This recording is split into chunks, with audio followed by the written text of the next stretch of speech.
Tick, tock, tick, tock. That is the sound of your fluency dying during a conversation. Someone asks you a simple question in English.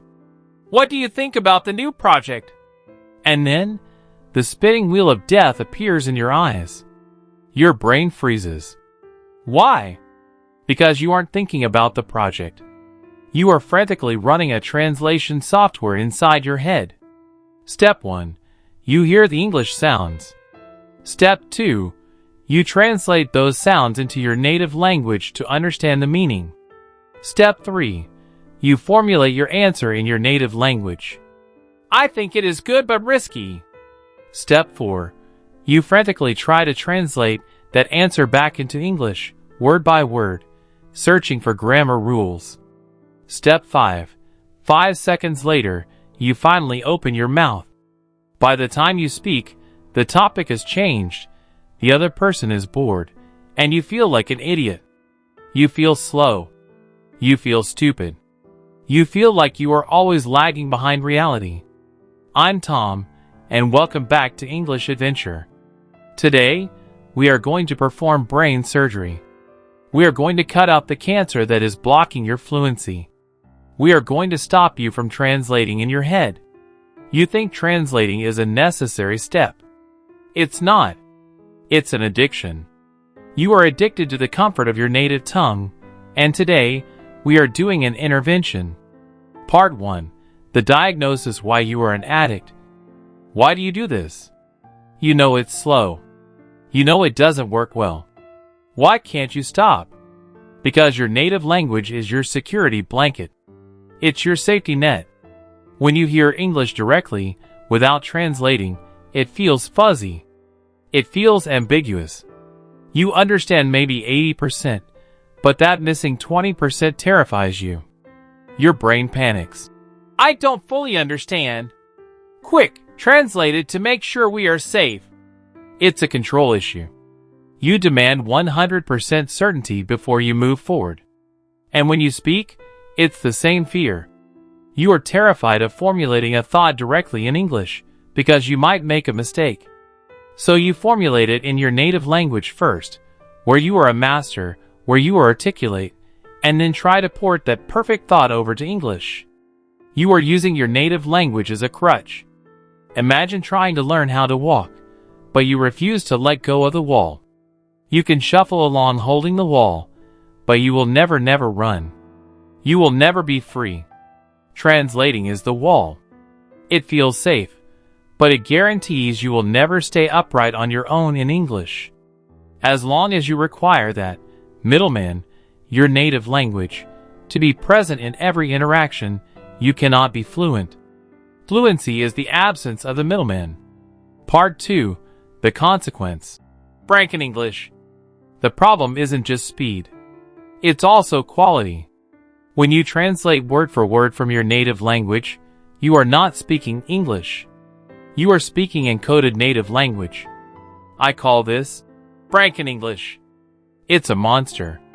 It has English words, but the skeleton, the grammar logic, and the soul belong to another language. Languages do not map onto each other 1:1. Different languages cut up reality in different ways.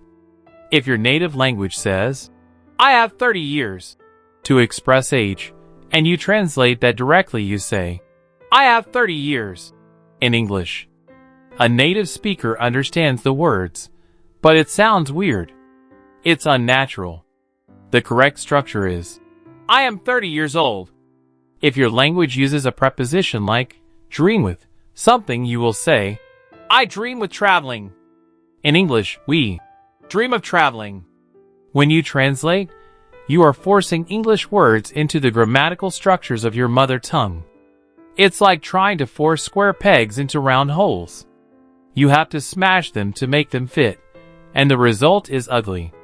You sound foreign not because of your accent, but because your logic is foreign. You cannot become fluent in English logic while remaining addicted to native language logic.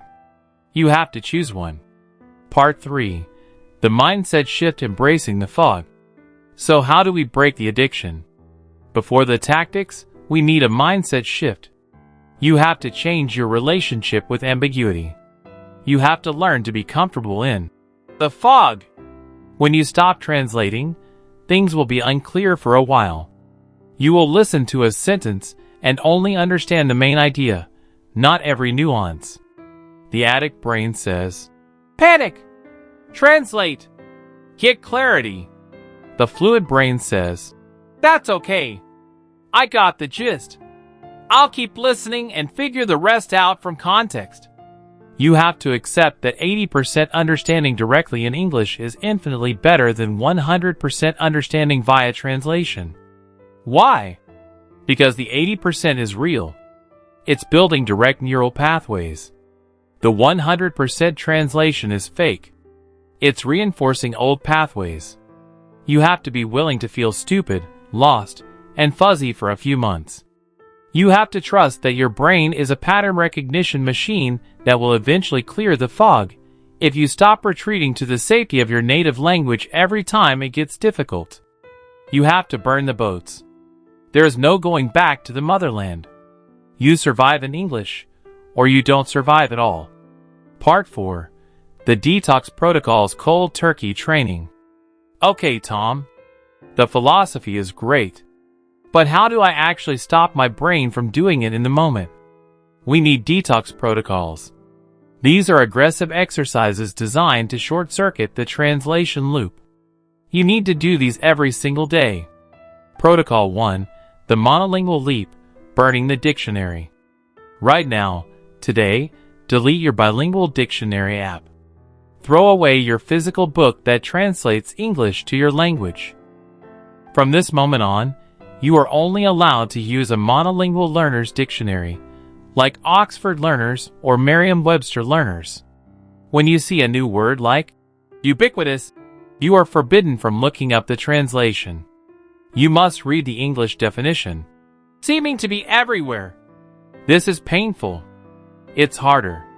Sometimes the definition uses words you don't know, and you have to look those up.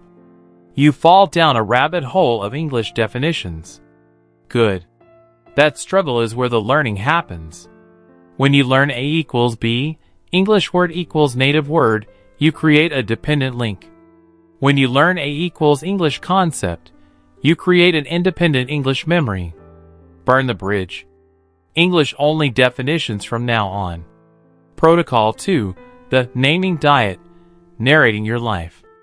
The easiest thing to translate are concrete nouns. You see a arrow, your brain thinks dog. We need to break this low-level loop. Throughout your day, treat the world like a picture dictionary. Look around the room right now. Name 5 things out loud in English, instantly. Wall, lamp, computer, coffee cup, window. Do not let your native language word appear first. If you see a window and your brain thinks, ventana, oh window, you failed. You must look at the object and immediately attach the English label to it. Do this when walking down the street. Tree, car, bus, tall building, angry man. You are training your brain to route visual information directly to the English label, bypassing the native language center completely. Protocol 3. The gibberish placeholder technique. This is for when you are speaking and you get stuck. You are in the middle of a sentence. I think the plan is good, but it might be too. Your brain freezes. You are looking for the word risky or dangerous. You can't find it. The old habit, stop. Panic. Search native database for the word for risky. Try to translate it. Silence stretches on. The new protocol, use a placeholder and keep moving. If you can't find the word, throw in a generic English word or a phrase just to keep the rhythm going. It might be too, bad things could happen. It might be too complicated. Even if it's not exactly the right word. The goal is flow, not perfection. Do not let the silence happen. Do not give your brain the time to retreat into translation mode. Keep the English output valve open, even if what comes out isn't perfect. The final rant, the comfort zone trap. Listen to me. I know this sounds exhausting. It is much easier to just keep translating. It feels safer. You feel smarter in the short term because you understand everything perfectly in your own language. But if you choose comfort, you are choosing to be slow forever. You are choosing to be an outsider looking into English through the smudged window of your native tongue. Thinking in English is not a magic trick that happens one day after you learn enough words. It is a habit you have to aggressively build, starting today, even when your vocabulary is small. It's fear that holds you back.